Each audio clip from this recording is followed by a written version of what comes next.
Wrestling break. Jonathan Hungry, John Silver, Kazoobs, these three have a shot at a shot tonight. If they can beat the Trios champions with Hook subbed in for Samoa Joe, they will get a shot at the Trios titles with Samoa Joe in the team. They're walking towards the ring, and Evil Uno's doing a pep talk. He says, years in the making, Dark Order's on Dynamite, and we've got a chance to. And before we can finish, Hangman Page walks past. And Evil Uno goes, listen, I know you're up for the Ops blood. Or sorry, this is Reynolds says this. I know you're up for the Ops blood, but don't mess this up for us. Hangman agrees, but says the moment the match is over, they're mine. We don't have to talk about the segment at all, Zoobs. I just want to know your thoughts on Dark Order back like a bad habit on Dynamite. These guys have just been getting paid the whole time. That's cool. Good for them. That's wild.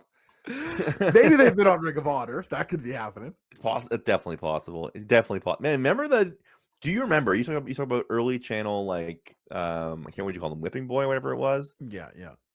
You remember like the early battles of having to like really like let people know that like Johnny Hungy is just not what we're going to be rallying behind over here. It's just not going to be a thing. A lot of early listeners. I would say our takes really were a lot more divisive with the early audience. The audience and us now, I feel like, are a lot more on the same page. Sure. Because there was the whole TNA stuff we hated. And oh, God. There was like the Kenny Omega heel title run we were pretty hard on. Anyway. He called his big thing was he was calling Adam Cole, was it Butch? No. What was he calling him? I can't even remember. Yeah, I think that's right. Butch. Forgot about that. So stupid. So stupid. Like so uniquely stupid. And it's so stupid because everybody knows Adam Cole's real name is the Chugs. He's the Chugs. So we love the Chugs, fellow streamer. Yeah, everybody says Adam Cole's a nice guy, so I'm only here to say nice stuff about the Chugs. Yeah. Zoobs, I will take this because I'm such an Evil Uno fan, so I was happy to see him here. Here's maybe my more real question. Could they do anything? No, not really. I don't think so. I just like, I don't know what you could possibly be doing with the Dark Order that you haven't already done. That isn't like, oh, the Hangman loyalty question and who are his real friends. It's like, boy, that is so tread. That is so tread. I would not want to drive it in the winter. You know what I'm saying? That is sort of the level. I'm amazed. I was amazed to see Alex Reynolds is getting paid by AEW. Good for him. Getting paid. Yeah, if you're gonna push a ancient AEW tag team singles guy, it really is Daddy Magic that I want them to do that with. But I do like Evil. And now we get to the aforementioned 6-man. It's maybe a bit more than extended squash, but not really, as the Ops, Hook, Katsuyori Shibata, and Powerhouse Hobbs take on the Dark Order, Evil Uno, Alex Reynolds, and John Hungry.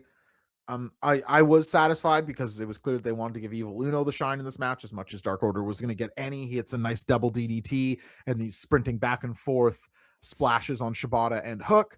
But he also does take the pin off of a World's Strongest Slam and then a Spine Buster, which I actually thought looked great from Powerhouse Hobbs.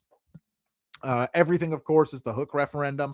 I thought that he looked really good here. His suplex on, I think it was on John Hungry early. Oh, yeah, his suplex is John Silver was really, really nice. Shibata does his thing here, but really this was mostly the Ops beating up on Dark Order. You got to give him some credit here, though, Zoobs. I thought that the way they framed this match made me think there was a chance Dark Order could sneak a pin on Shibata or something here and set up them getting killed by the Ops. I didn't think they would win the trios titles, but they really got a lot out of whatever this was, a 3.5-minute match in terms of a Dark Order extended squash that gave it enough time to mean something. So I give them a lot of credit for the booking here. Anything you really want to contribute to the match? Any performance jumped out at you?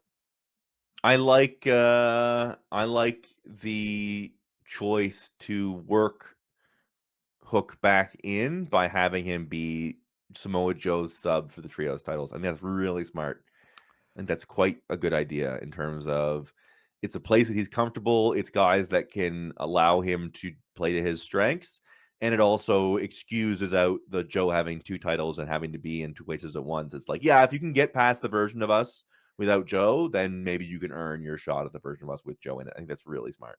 It does make like a linear sense, right? Like we don't have our best guy, you might have a chance.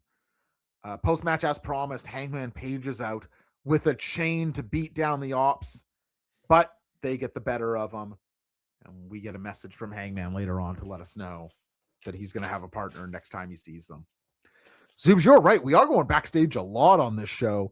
Renee Paquette is with Don Callis and members of the Don Callis family. Okada says, what happened out there, talking about earlier with Kenny and all that, was Takeshita's fault. And Don says, well, listen, champ, Takeshita is doing heavy lifting and a lot of heavy training for his own Continental Classic match. But then the Alpha walks in. Actually, Don, I'm right here. Takeshita and Okada go face to face. Don cools the situation down. And then, hey, it's me. Please subscribe to our channel. There's no one worse at YouTube than us. We need your help. Hit subscribe, hit like, tell a friend. Wrestling fans know wrestling fans. We appreciate it so much.